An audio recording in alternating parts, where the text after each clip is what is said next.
Every story promises an ending, but some endings don't belong to the characters. Tonight, on Veil of Shadows, the typewriter finishes what it started.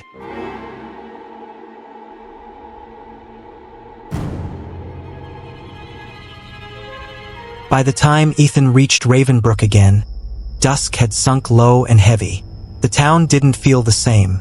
Every storefront window looked like a watching eye. Every gust of wind whispered his name in the brittle voice of a typewriter bell. He parked in front of his apartment and sat in the car for a long while, the engine ticking as it cooled. On the passenger seat lay the old contract, Kane's blood-smeared page folded in half. And, sitting beside it, the typewriter, silent, black, unblinking. He hadn't put it there. The place smelled of stale coffee and burnt paper. Pages littered the floor like leaves, each covered in fragments of sentences. Scenes, names, endings. All of them in his handwriting. All of them things he'd never written. The typewriter sat on his desk again, waiting, its platen wrapped in a half-fed sheet. Ethan stepped forward slowly. The paper read, Chapter 4. The writer returns home.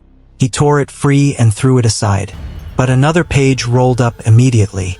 The typewriter clacked once, as if clearing its throat, then began typing on its own. He thought he was the author, but he was only the ink. Every story feeds on something: love, pain, guilt. But this one needed more. It needed him. Ethan stumbled back. You want me to finish it? Fine. I'll finish it. Then we're done. He sat down, cracked his knuckles, and began to type. At first, the words flowed easily, too easily. It was as though someone was whispering the story into his ear. He didn't even have to think. The plot built itself. A man haunted by his own creation. A story that demanded blood to survive. His fingers ached, but he couldn't stop. He typed until his nails bled. He typed until his reflection in the darkened window began to move out of sync. Somewhere between midnight and dawn, the story began writing him. Lines appeared that he hadn't typed. The writer's hands trembled as the machine drank deeper. He would finish what Marcus Vale began, and then the story would finally have its perfect ending. He tried to stop. He couldn't. The machine's carriage moved faster and faster, keys hammering so hard the desk began to shake. Then it stopped. One final line appeared. The deadline has been met. Silence. Then a knock. 3 slow raps. He turned toward the door, heart hammering. Through the peephole, he saw a familiar face. Detective Marla Keen. He opened the door, dazed. Mr. Ward, we need to talk. About Claire? About everything. She stepped inside, eyes scanning the chaos. Jesus, it looks like a crime scene in here. It is one.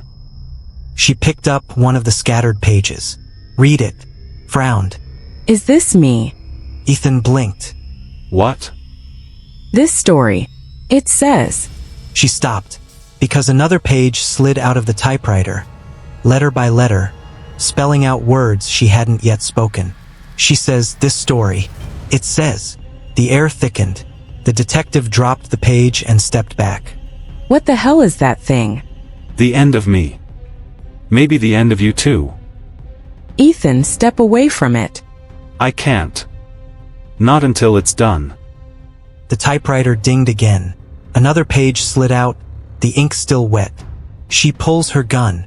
Marla froze, hand hovering near her holster. I didn't. Don't.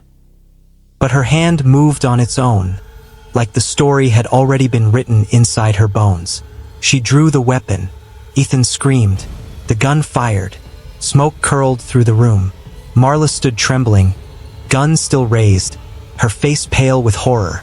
I didn't mean to. Ethan slumped against the desk, clutching his shoulder. Blood soaked through his shirt. The typewriter clacked one last time. The writer bleeds his last story. Marla turned and ran. The door slammed behind her. Ethan staggered, trying to stay upright. His blood dripped onto the keys, each drop hissing as if it were acid. And the machine began typing again. A story must be told until someone new begins to write. Until then, the words will wait. He reached for the power cord, but there was none. He reached for the hammer in the drawer, but his vision swam, fading at the edges. The final thing he saw before the world went black was the typewriter's platen rolling backward, feeding in a new blank page. Morning broke without warmth. Rain streaked the windows of the Ravenbrook Police Department, washing color from the world. Detective Marla Keen sat in the interrogation room, her trembling hands wrapped around a paper cup of untouched coffee. Across the table lay a single evidence bag. Inside it, a blood-stained sheet of typewritten paper. You're saying the weapon discharged on its own? I didn't pull the trigger. You expect me to write that in the report? Write whatever you want. Just don't touch that typewriter. The captain exchanged a glance with the evidence tech outside the glass. There's no typewriter at the scene, Detective. Just the papers. A lot of them. No, that's impossible. It was right there on his desk.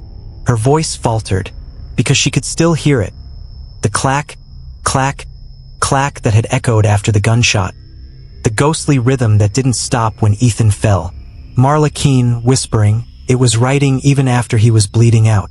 It wouldn't stop. That afternoon, 2 forensic technicians, Miller and Ruiz, were cataloging the pages from Ethan Ward's apartment. They were stacked like a mountain, hundreds of sheets, some burned at the edges, others pristine and crisp. This guy was obsessed. Half of these are the same paragraph. You notice the ink? What about it? It's not from a ribbon. It's darker. Thicker. Miller squinted at a page. The letters shimmered faintly under the light, as if they were wet. Feels sticky. Like Don't say it. blood. They stared at each other, and then one of the pages moved.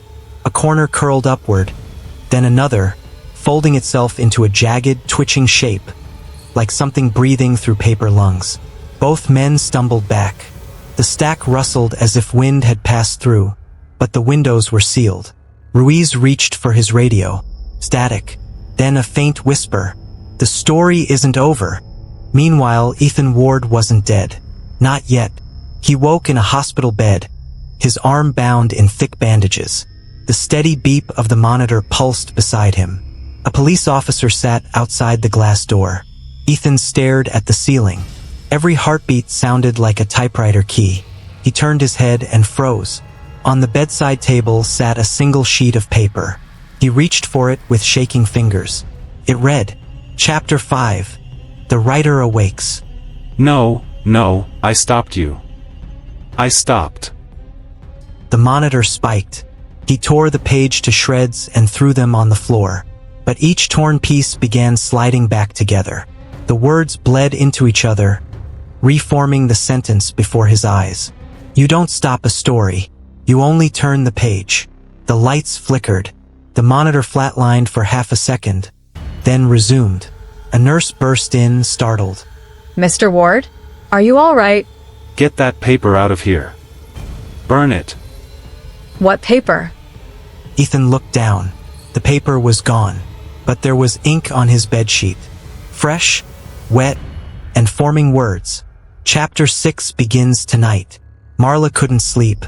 She'd returned to the station to recheck the case files. The rain outside had turned to a metallic drizzle that hissed on the windows. Inside the evidence room, she unlocked the drawer marked Ward case. Evidence number 47. Inside lay the bag of papers. She picked up the top one, the same page she'd read earlier that morning. But the text had changed. Where it once read, "The writer bleeds his last story," it now said, "The detective reads the next." Marla dropped it like it burned. Her breath came short. She turned toward the door, but it slammed shut on its own. From somewhere behind the shelves came a faint ding, the sound of a carriage return.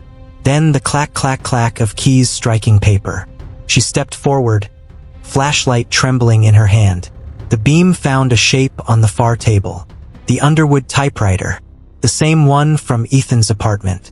The same one that wasn't supposed to exist anymore. The typewriter began to move. Its carriage sliding left to right, keys tapping without a ribbon. But words appeared anyway. Marla read aloud, voice cracking. Detective Marla Keen discovers the machine. She wonders if she's the next author. She is. No, I'm not part of this. I'm not. The words changed mid-sentence, twisting as if the typewriter were listening. She denies it, as they all do. But denial is just the first draft. The lights in the evidence room flickered out. Darkness swallowed the station. The typewriter's bell dinged. Then, over the rhythmic typing, Marla heard Ethan's voice. Faint, echoing like it came from underwater. Ethan's voice. "It needs an ending, Marla. Don't give it one." Her flashlight died. The only light left was from the page, glowing faintly from the inside. She took a step forward, staring. The last words forming on the paper were, Chapter 8. The deadline renewed. The final ding echoed, followed by the sound of a key jamming. Then silence. Marla's breathing slowed. She backed away slowly, never taking her eyes off the machine. And then the space bar pressed itself down hard, and the drawer beneath the table slid open. Inside lay a stack of blank paper, freshly cut. Waiting. By sunrise, the station was empty. The coffee was cold. And on the evidence table, the first page of a new story sat perfectly typed. A detective investigates a cursed typewriter, unaware she's already written the ending. The signature line below read, by Marla Keen. Morning came gray and soundless. Detective Marla Keen sat in her car outside the station, staring through a windshield misted with rain. She hadn't gone home. Couldn't. The last thing she remembered was the typewriter's keys pounding in the dark, and the words spelling out her name. Now, inside her coat pocket, she felt something cold. A key. Old. Iron. Stamped with the word Underwood. She didn't remember taking it. Ravenbrook streets were half flooded, the morning air thick with the smell of ozone and old paper. Ethan Ward's apartment had been taped off, but the yellow tape fluttered in the wind like warning ribbons from another world. Marla ducked under and entered. Everything was still there. The desk, the blood on the wall, the half-shattered window where the bullet exited. But the desk was empty. No typewriter. Instead, there was something else. A stack of new pages, clean and crisp. And on top, a title page. The Dead Man's Typewriter, by Ethan Ward and Marla Keen. Her hand trembled. She flipped the first page. It was the opening scene of the investigation, exactly as it had happened. Every line of dialogue, every breath, even her private thoughts were printed in perfect rhythm. She kept flipping through, faster and faster, until she reached the last typed page. The final line read, she returns to the apartment, finds the manuscript, and turns the page. She froze, because the next sheet was blank. Waiting. The window rattled softly. From the corner of the room came a whisper, dry as ash. You see it now, don't you? Marla turned. The shadows behind the bookshelf moved. Ethan Ward stood there, or something that looked like him. His skin was pale and paper-thin, his eyes the color of printer's ink. He smiled, or maybe the shape of his mouth was just bending the wrong way. You're dead. So are words, until they're read. What do you want from me? To finish what I couldn't. He stepped forward, dragging something behind him. A typewriter ribbon, long and wet like a snake. It trailed across the floor, leaving ink stains that looked like footprints. You're not real. Neither was I, until someone wrote me. She stepped back, nearly tripping over a chair. Ethan reached out, and when his fingers brushed her hand, her skin burned cold, like touching dry ice. Then she saw the desk again. The Underwood typewriter was there now. It hadn't been before. The carriage slid to the right with a slow metallic hiss. The machine waited. Marla looked at Ethan. It wants to continue. It doesn't like unfinished stories. What happens if I don't? Then it writes without you. The keys began tapping on their own. Words formed on the page. Marla Keen refuses to type. The typewriter grows impatient. The room tightens around her. The walls did seem to close in. The ceiling warped like melting wax. Every story ends, Marla. The only question is who holds the pen. She reached out, trembling, and touched the keys. They were warm, alive. She typed one letter N, then another O, then the spacebar. Ding emi o ehi. The machine paused. Then it typed back. There's always more. The room went silent. Ethan was gone, but the typewriter's keys began clicking again, slow and rhythmic, typing without a ribbon, without hands. Marla watched, frozen, as her own thoughts appeared on the page in real time. She is breathing too fast. She is breaking. She cannot stop reading her own words. She will never leave this room. She tried to scream, but the sound came out as a whisper of shifting paper. Her fingers refused to move away from the keys. The next line appeared as her hands obeyed some other will. The detective joins the author. And then, below it, co-written by Marcus Vale. That night, the power went out across Ravenbrook. When the lights returned at dawn, Ethan's apartment was empty. Only one object remained on the desk: the typewriter. Beside it, a single printed manuscript, bound neatly with a red ribbon. The Dead Man's Typewriter, by Marcus Vale, Ethan Ward, and Marla Keen. On the last page, a note was typed in fresh ink. Every author needs a reader. Every reader is just an author who hasn't written yet. Turn the page. As the paper curled slightly in the morning light, a new sheet fed itself into the typewriter. The carriage slid. The first letters began forming again. Months later, in a small antique shop in Portland, a young woman browsed the shelves. She was a literature student, hunting for vintage collectibles for her thesis. Her hand stopped on an old Underwood typewriter, polished, perfect, with a small brass tag that read, Estate of Ethan Ward. Oh, that old thing? Doesn't even work, but it's got a story behind it. How much? $50. The typewriter has finished its final chapter, but stories like this are never truly over, because somewhere, someone is about to turn the page. This has been Veil of Shadows.